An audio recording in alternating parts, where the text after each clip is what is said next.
Mkutano wa kimataifa wa kushughulikia changamoto za vikwazo za upatikanaji usambazaji wa dawa za insulin ambao kwa mara ya kwanza umefanyika Zanzibar na kuwashirikisha wadau mbalimbali wa ndani na nje ya nchi wakiziwakilisha nchi zao namna wanavyopambana na ugonjwa wa kisukari. Mkutano huo wa siku 4 uliofanyika Zanzibar katika ukumbi wa hoteli ya Golden Tulip uwanja wa ndege ulihudhuriwa na viongozi mbalimbali wa serikali, wadau wa sekta ya afya, washirika wa maendeleo, madaktari bingwa, watafiti, mabalozi na watu wanaoishi na kisukari, ambapo makamu wa pili wa rais wa Zanzibar, Mheshimiwa Hemedi Suleiman Abdullah, akimwakilisha rais wa Zanzibar na mwenyekiti wa Baraza la Mapinduzi Dr. Hussein Ali Mwinyi, ambaye ndiyo alikuwa mgeni rasmi katika ufunguzi wa mkutano huo. Nyote mtakubaliana nami kwamba insulin ni dawa ya msingi ya kuokoa maisha ya watu wanaoishi na ugonjwa wa kisukari duniani. Hata hivyo, licha ya ufanisi wake uliothibitika katika matibabu, bado kuna changamoto kubwa, ikiwemo kukosekana kwa usawa duniani katika upatikanaji wa insulin bora na zenye unafuu. Vile vile, katika nchi nyingi duniani zenye kipato cha kati zinakabiliwa na changamoto ya idadi kubwa ya watu wenye uhitaji wa dawa ya insulin ambao wanaikosa dawa hiyo. Hali hii pia inatutaka kuchukua hatua za pamoja, madhubuti na haraka ili kulitatua tatizo hili. Kwa sasa Tanzania bara na Zanzibar zina zaidi ya kliniki 170 zenye jumla ya watoto 7607 wanaoishi na ugonjwa wa kisukari aina ya kwanza. Kati yao 7134 Tanzania bara na 473 Zanzibar.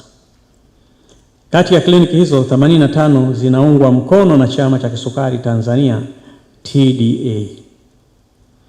Nitumie nafasi kuipongeza TDA kwa kuwa mshirika muhimu wa serikali katika kutoa msaada wa insulin, Metformin, kuwajengea uwezo wa hudumu wa afya pamoja na kusaidia vifaa vya matibabu vinavyohusiana na udhibiti wa ugonjwa wa kisukari. Zaidi ya chupa 5,000 za insulin na vidonge milioni 4.5 vya Metformin vimetolewa kwa wagonjwa wa kisukari. Hongereni sana, asanteni sana kwa hatua kubwa hii.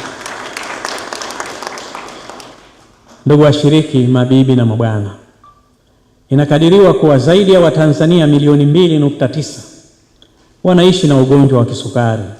Kati ya hao, zaidi ya watu 10,000 wanahitaji insulin ili kuendelea kuishi na kuboresha maisha yao. Hili pia linahitaji juhudi za pamoja za kikanda ili kuhakikisha mahitaji haya yanatimizwa kupitia mifumo thabiti na iliyoratibiwa na huduma za afya. Tunakusudia kupunguza vifo vinavyotokana na maradhi yasiyoambukiza kutoka 4.9% ya mwaka 2019 hadi 2.2% ifikapo mwaka 2050. Ili tuyafikie malengo haya, Mheshimiwa mgeni rasmi, ni lazima tuwe na mfumo imara na endelevu wa huduma za afya, ikiwemo upatikanaji wa insulin yenye viwango na kwa wakati katika maeneo yote ya jamii. Mheshimiwa mgeni rasmi, tuna changamoto mbalimbali ambazo zinapelekea kuwa na matatizo katika upatikanaji wa insulin katika nchi za Afrika, na changamoto hizi, Mheshimiwa mgeni rasmi, zinafanana kwa kiasi kikubwa, ikiwemo kwanza usambazaji usio thabiti wa insulin hususan katika maeneo ya vijijini, lakini gharama kubwa na uwezo mdogo wa familia nyingi kumudu insulin, utegemezi mkubwa tulionao wa uagizaji wa insulin kutoka nje ya bara letu, pamoja na upungufu wa wataalamu na uelewa mdogo wa jamii kuhusu dalili za awali za kisukari aina ya kwanza na ya pili. Changamoto hizi, Mheshimiwa mgeni rasmi, zinaonyesha wazi kuwa suluhisho ziwe za kikanda na kimataifa kama inavyosisitizwa katika ajenda ya Umoja wa Afrika mwaka 2063. Na Mheshimiwa, region launched a strategy a few years ago, which addresses 3 major conditions: type 1 diabetes, sickle cell, and rheumatic heart disease. We famously call it the 10+ strategy for the African region. And the aim is to ensure these services reach the most vulnerable, and these conditions affect the younger group, children and the younger generation. And we all know that our Sustainable Development Goals mentioned reducing premature deaths of below 70 years, of which this type of group suffers the most, but also type 2 diabetes is affecting the elders and many in the African region, including our country, Tanzania. WHO wishes to congratulate the efforts that are done by Tanzania NCD Alliance, but also Tanzania Diabetic Association in many ways over the region, but also in Tanzania, where the efforts that the WHO Regional Office of Africa began, we are advocating, of which our country has embraced that effort of synergizing our efforts and working together in an area where diabetes is served, then we also expand to serve other conditions. And in this area, we wish to commend the government of the United Republic of Tanzania for agreeing to embrace that strategy and expanding diabetes services to other services. Kufunguliwa kwa mkutano huo ilikuwa ni fursa kwa washiriki kuweza kuwasilisha kile kilichojitokeza katika nchi zao, hali iliyopelekea kila nchi kuweza kubadilisha uzoefu wake, maarifa mbele ya hadhara, huku wafadhili nao wakiwa mstari wa mbele kuzungumzia mustakabali wa magonjwa ya kisukari, huku takriban nchi 15 za Afrika zikishiriki mkutano huo. First was an exploratory phase where we interviewed young people living with type 1 diabetes in both study sites in Bangladesh and in Tanzania. We interviewed 42 people, including young people, their caregivers of children under the age of 12, providers and stakeholders in each study setting. And then we did phase 2, which we called an explanatory study, and this was around the experiences of taking part in the Human One trial.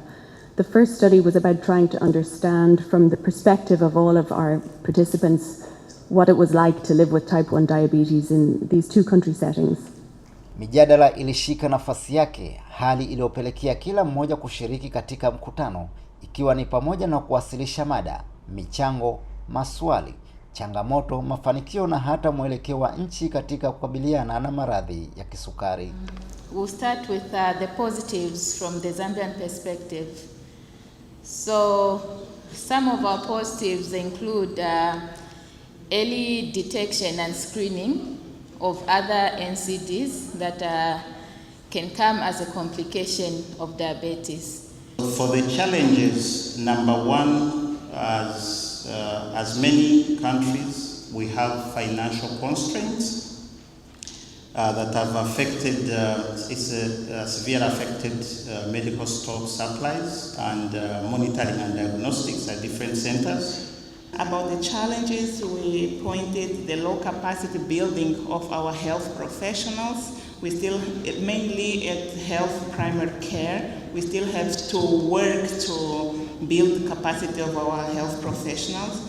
The first one is decentralization, integration of NCD as well as diabetes in primary level healthcare, including health centers, primary hospitals, and now with the support of WDF and the PIM Plus projects, we are expanding it to health posts. 3 key successes. The first one is that we have guidelines that are covering type 1 and type 2 diabetes.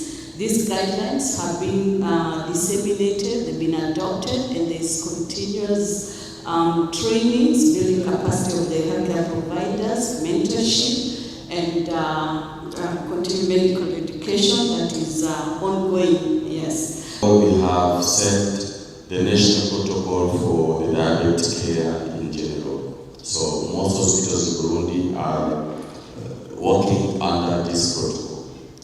Kila mwakilishi aliweka mikakati yake ya kwenda kuongeza juhudi za kuboresha maisha ya watu wanaoishi na maradhi ya kisukari sambamba na njia thabiti za kupunguza changamoto zinazowakabili katika utekelezaji wa kimkakati ili kufikia malengo. Jina langu ni Anwar Faki Ali,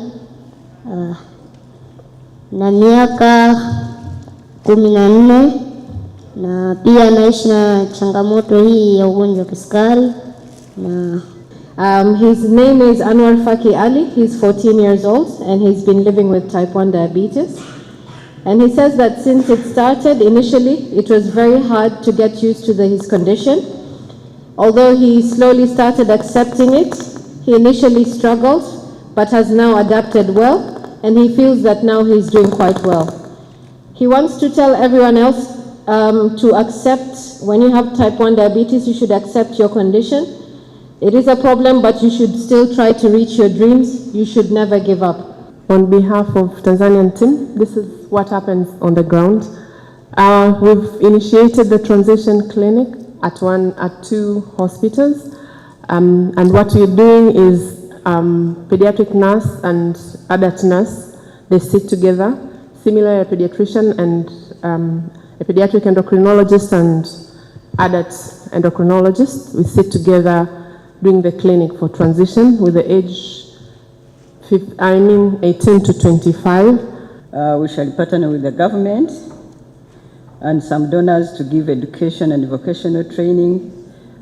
Siku 4 za mkutano huo zilifikia kikomo ambapo Dr. Omar Ubuguyu kwa niaba ya Katibu Mkuu Wizara ya Afya Tanzania Bara alihitimisha mkutano huo, huku kila mshiriki akiwa na wasilisho la kwenda kulifanyia kazi katika sehemu husika.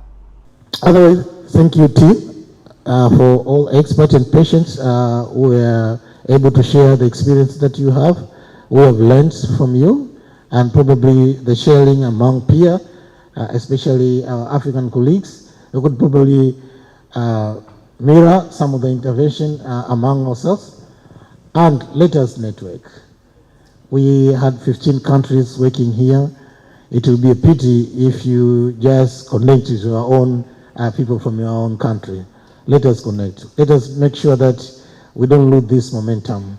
And if we push from all corners, probably our heads of state may take this agenda and elevate to be one of the top agenda and priority within our continent. Otherwise, thank you and welcome to Tanzania.